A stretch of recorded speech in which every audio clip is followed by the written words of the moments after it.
Hey guys, it's Protendo, and welcome to episode 6 of Show Me Your Moves. This episode was originally supposed to release in March, so I'm sorry about that. I had the whole Animal Crossing week to worry about, as well as various other videos I've been working on the side. And obviously, I've been playing New Horizons a ton, so I can't say that that's good for my video output. So, to make up for the lack of Show Me Your Moves recently, this month we'll have not one, not two, but 3 new episodes. One will be an episode like this one where I remake the moveset of a fighter who's already in Smash Ultimate, and the other will be for a brand new character, so I hope you'll all stay tuned. But with that all out of the way, let's get into today's episode. Today we'll be looking to remake Link, or more specifically, Champion Link from Breath of the Wild. Breath of the Wild is an incredibly innovative game, not just for Zelda, but for gaming as a whole, so naturally, when it was revealed that Link in Smash Ultimate would take on the form of Champion Link, I was excited to see what sort of new attacks and weapons he would bring from Breath of the Wild's humongous arsenal. Unfortunately, the only things we really got were remote bombs and a new Final Smash. Besides that, the Link in Smash Ultimate is kinda just the same old Link. Now, from the Smash team's perspective, I'm sure this made sense. Why essentially create a whole new character when we have past material to work with? But it was very disappointing to me and many others, especially since this is the first time in Smash history where we have 3 Links. Having one feel incredibly different from the others would have gone a long way.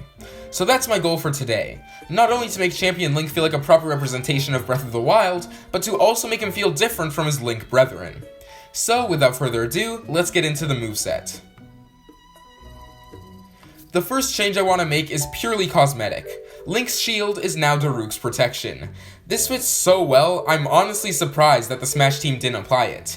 Daruk can even do his little "haw" thing he does if Link gets a perfect shield. It would be amazing. Link's jab can stay the same. 3 quick sword swipes, it doesn't need to be anything fancy. His dash attack has him start shield surfing and spin into the enemy, doing multi-hitting damage. Link's tilts use the ancient weapons, a very prominent part of Breath of the Wild's story and overall aesthetic.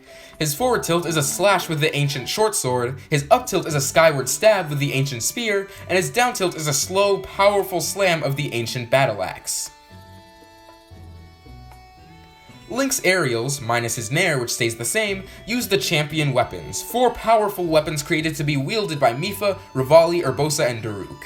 For his forward air, Link gives a swift slash of the Scimitar of the Seven, Urbosa's champion weapon. The move comes out incredibly fast but doesn't do much damage to balance this. His back air is a powerful shot from the Great Eagle Bow, Revali's champion weapon. It's a ranged aerial similar to Villager and Isabel's slingshot, and is best applied in edge-guarding situations. Link's up air is a skyward stab of the Light Scale Trident, Mipha's champion weapon. The move has really good range and comes out pretty fast, its only downfall being its thin hitbox. And finally, Link's down air uses the Boulder Breaker, Daruk's champion weapon. Using the move has Link do an overhead slam and sends him plummeting towards the ground. It's his highest damaging aerial, but also his slowest as it takes a while to come out. Link's forward smash has him pull out his shield and forcefully swing it outwards to bash the enemy. The move is supposed to resemble his parrying animation in Breath of the Wild, and as such can reflect projectiles if done with the proper timing, just like Ness or Lucas's F smashes. His up smash can stay the same. Rapid swipes with his sword fit well for the move, and I don't really see any point in changing it. His down smash, however, uses Urbosa's Fury to summon a bolt of lightning which hits the ground directly in front of Link.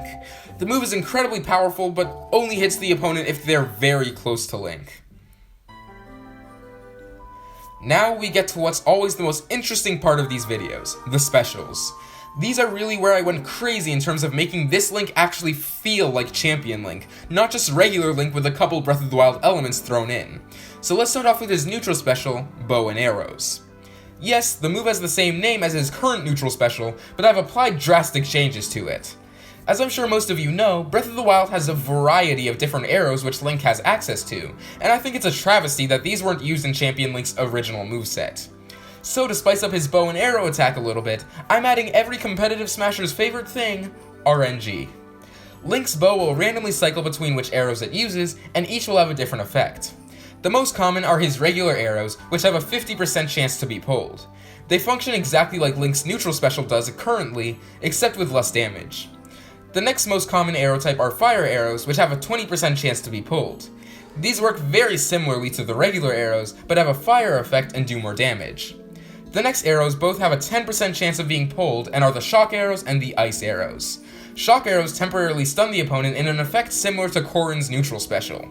Ice arrows freeze the opponent in a block of ice at high enough percents, similar to PK Freeze. They're both very useful. Next are bomb arrows, which have a 7% chance to be pulled. These are some of the most dangerous arrows Link can use, as they're essentially a hero kaboom but slightly stronger, making them an absolute menace on the battlefield. And finally, we have the ancient arrows, which have a 3% chance of being pulled. These are absolutely insane, killing at incredibly high percentages. They absolutely make up for their rarity in power. If Link uses his bow in the air, he'll aim it diagonally downward, sort of like Ness does with PK Fire. This allows him to get off some good combos, but has a slight risk considering if he's too close to the ground and pulls out a bomb arrow, he's also getting blown up. Link's side special has him summon the Master Cycle Zero. He can hop on and drive around. In concept, the move is very similar to Wario's side special, but the Master Cycle is much faster and more durable at the expense of doing less damage when hitting opponents. Additionally, the Master Cycle disappears immediately once Link gets off it. But unlike Wario's bike, the Master Cycle actually has a fuel gauge, which can be seen next to Link's fighter icon. Once it becomes empty, Link won't be able to use it for a while until it starts to recharge, which it does naturally over time. This forces the player to be acutely aware of how much fuel they have left and when it's smart to use the bike. Link's up special is Revali's Gale. This is probably the most prominent suggestion when people discuss how to make Link feel more champion-y, but that's just because it fits so well. This move has Link pull out his paraglider and ride a gust of wind to get some serious height. It's comparable to Game & Watch's recovery, except with a slower but higher rise. Link can glide around for a while after using the move just like GNW, and can even attack before going into freefall. This recovery can be paired with his new bow and arrow attack to pull off some seriously flashy stuff. And finally, Link's down special is Stasis. Link uses the rune to freeze an opponent, which only works if they're right next to him because of how small the hitbox is.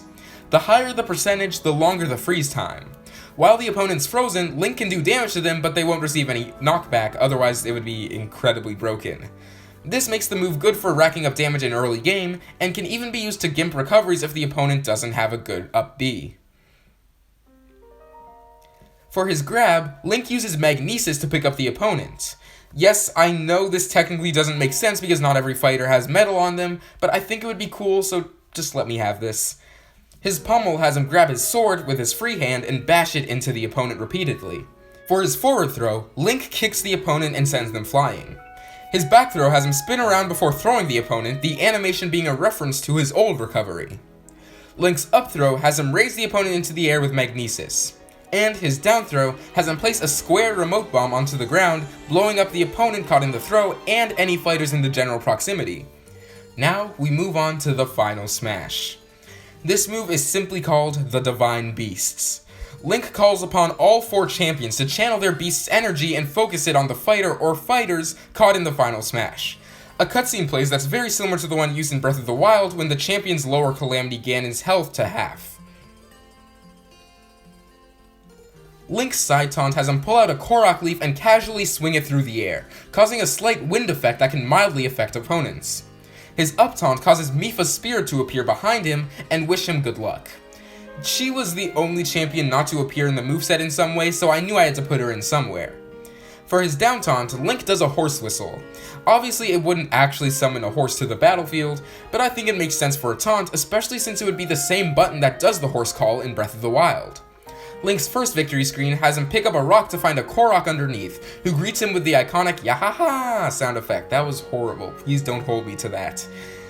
His second victory screen has him throw some ingredients into a pot over a flame, the dish being finished at the exact moment Link's name pops up on screen. And for his third victory screen, Link actually does call a horse, hops on its back, and rides off, the camera following him in a way that's comparable to one of Joker's victory screens. And that's about it for this episode of Show Me Your Moves. If it feels a little shorter, it's because I didn't talk about what skins, music, and stage Link would have considering he's already in the game. But I'd love to hear what you guys think.